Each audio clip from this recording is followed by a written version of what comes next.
Mengapa narsisis nggak terima ketika kalian tolak mereka? Mereka seperti nggak kenal kata menyerah. Pantang mundur sampai kalian terima mereka kembali. Terus-terusan menghubungi kalian, menanyakan kabar kalian ke teman atau ke orang terdekat. Menguntit kalian, ngasih bingkisan, berkunjung ke keluarga dan seterusnya. Kalian bingung, nih orang selama hubungan kayak nggak pernah cinta atau perhatian. Tapi begitu diputusin kok dia malah ngejar. Aneh banget kan? Kalian jadi kepikiran, apa jangan-jangan dia udah berubah? Dia udah sadar kehilangan orang sebaik kalian dan mau mulai lagi dari awal. Nanti dulu saudara-saudara. Kalau memang iya, ini sangat langka. Narsisis itu punya pemikiran kalau dia itu lebih hebat dibandingkan orang-orang di sekitar mereka. Mereka percaya mereka lebih penting dari siapapun. Kalau kalian tolak mereka, nggak mau lagi sama mereka, ada yang salah sama kalian. Mereka nggak ngelihat kesalahan itu ada di diri mereka. Penolakan kalian menyebabkan yang namanya narcissistic injury. Cedera narsisistik. Maksudnya apa? Dan gimana sih bentukannya kalau mereka cedera begini? Sangat menghibur, menggemaskan, menjengkelkan, tapi juga ada yang menakutkan sampai mengerikan. Bisa macam-macam dan bertahap reaksi si narsisis dalam menanggapi dirinya cedera karena kalian tolak.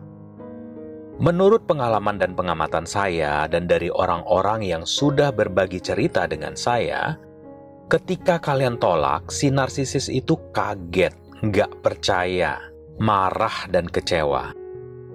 Dalam semesta khayalan mereka, yang penuh fantasi dan mitos nggak jelas, mereka pikir mereka si paling memikat, paling menyenangkan, paling menarik, dan paling menawan.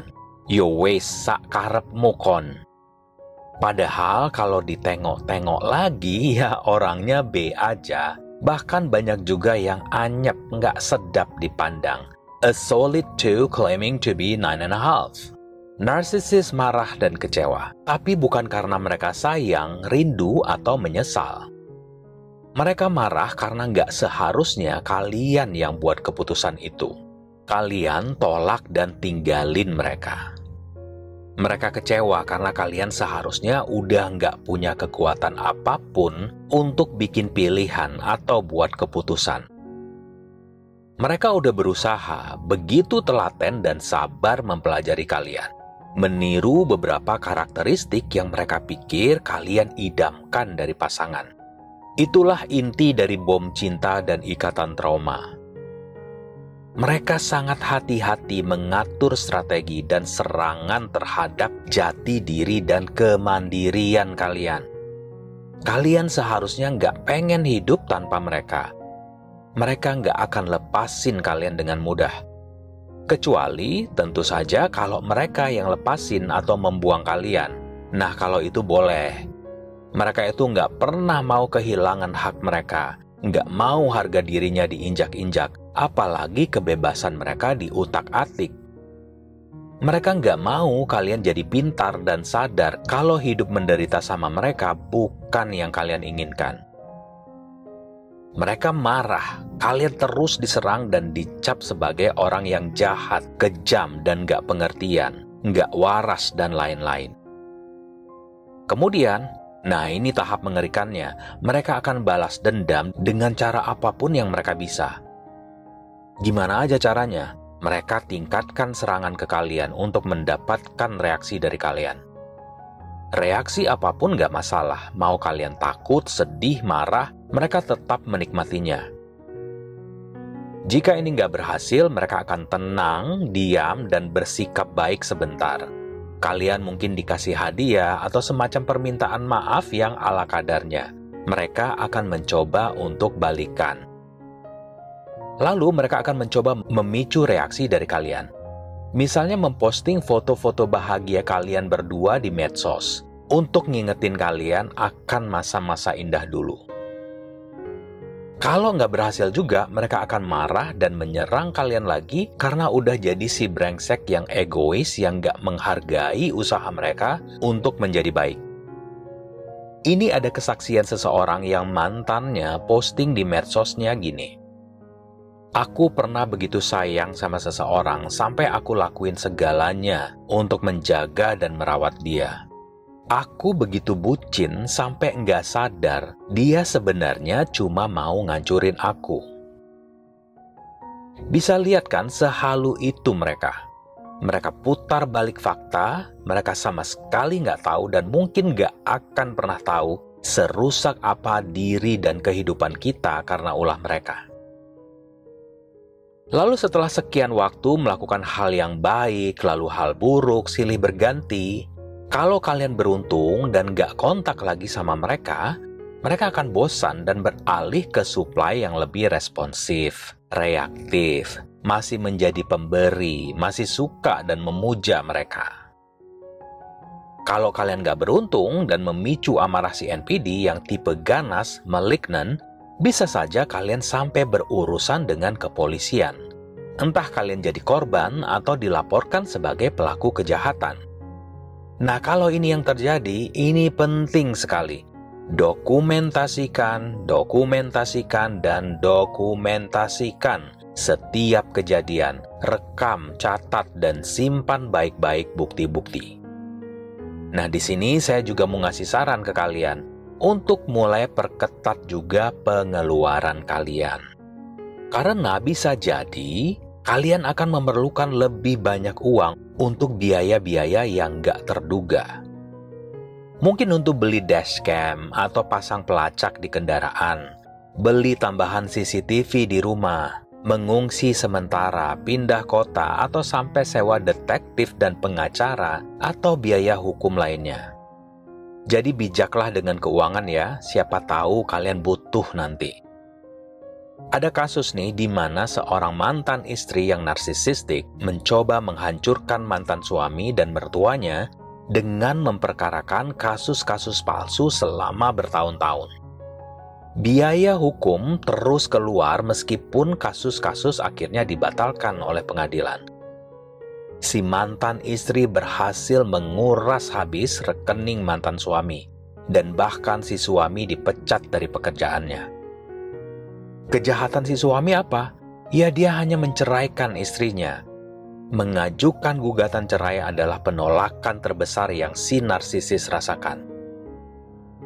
Dalam pikiran narsisis, kalian move on adalah indikasi kegagalan mereka. Itu menyiratkan bahwa mereka melempem, gak punya power. Siapapun yang pernah berhubungan dengan mereka gak bisa dan gak diizinkan untuk melanjutkan hidup. Seorang narsisis ingin dikenang sebagai salah satu dari ini. Yang pertama, cinta luar biasa dalam hidup kalian, yang akan selalu kalian sesali karena udah kehilangan. Atau kedua, mimpi buruk di mana gempa, tsunami, likuifaksi yang bikin kalian jungkir balik lintang pukang.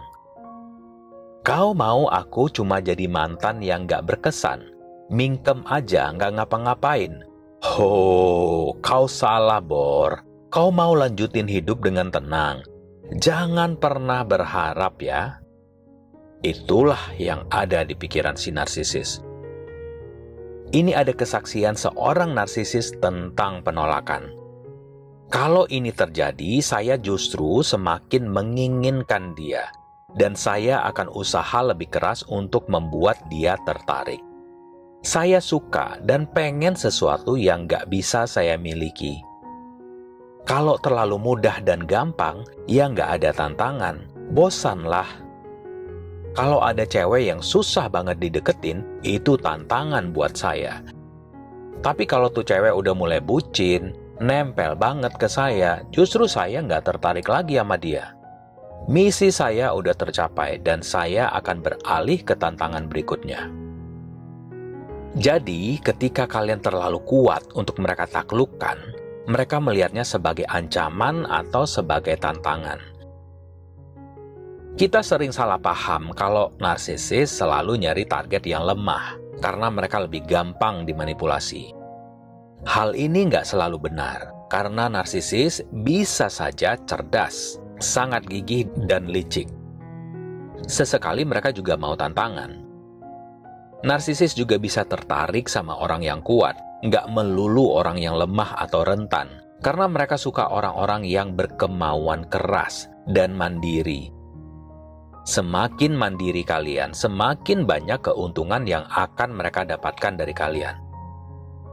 Narsisis sama sekali nggak bodoh. Mereka tahu bahwa kekuatan kalian juga bisa menjadi sumber pasokan buat mereka. Jadi, orang kuat dan pintar juga nggak luput dari sasaran seseorang dengan NPD. Ketika kalian nunjukin eksistensi, ketahanan, dan kemandirian, ini jadi hantaman ke harga diri mereka, karena selama ini mereka merasa sebagai orang yang lebih unggul. Mereka akan mengukur seberapa besar ketahanan dan kekuatan kalian. Akan sebandingkah dengan resiko yang mungkin akan mereka hadapi kalau tetap pengen ngejar, mengendalikan, dan melemahkan kalian lagi. Nah, kalau memang kalian terlalu kuat, mereka sadar kalau udah nggak bisa lagi mengacaukan emosi kalian atau mengendalikan kalian. Dan mereka akan beralih ke suplai lain yang nggak terlalu menantang atau naif. Sampai kalian benar-benar nggak ngasih lagi bahan bakar narsisistik buat mereka, maksudnya kalian menjadi memble, membosankan, kusam, buruk rupa, udah ke tahap mati segan hidup tak mau. Narsisis nggak akan membiarkan kalian lepas begitu saja untuk melanjutkan hidup. Yang perlu kalian tahu, sebenarnya narsisislah yang lebih membutuhkan kalian ketimbang kalian yang butuh mereka.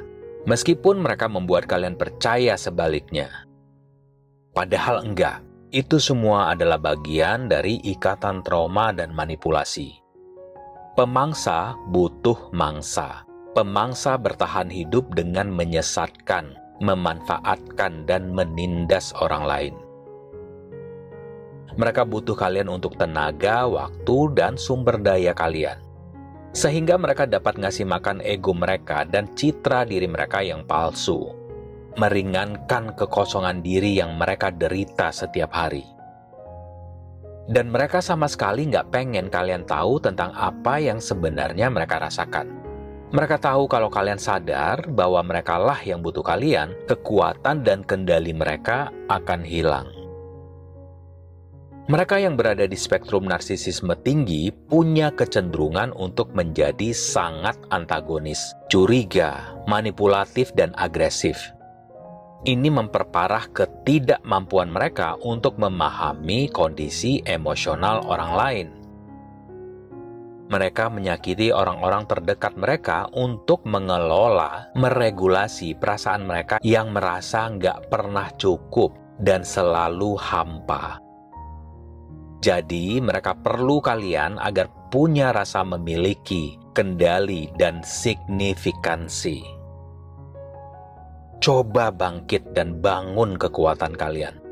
Pelajari semua yang kalian bisa tentang mereka, tentang NPD, dan tetap teguh dalam menerapkan no contact. Pelajari cara untuk melindungi diri. Memang ada kemungkinannya mereka nggak akan pernah kembali gangguin kalian. Tapi juga ada kemungkinan besar beberapa bulan atau bahkan beberapa tahun kemudian, mereka akan datang untuk menjerat kalian kembali ke dalam siklus penganiayaan.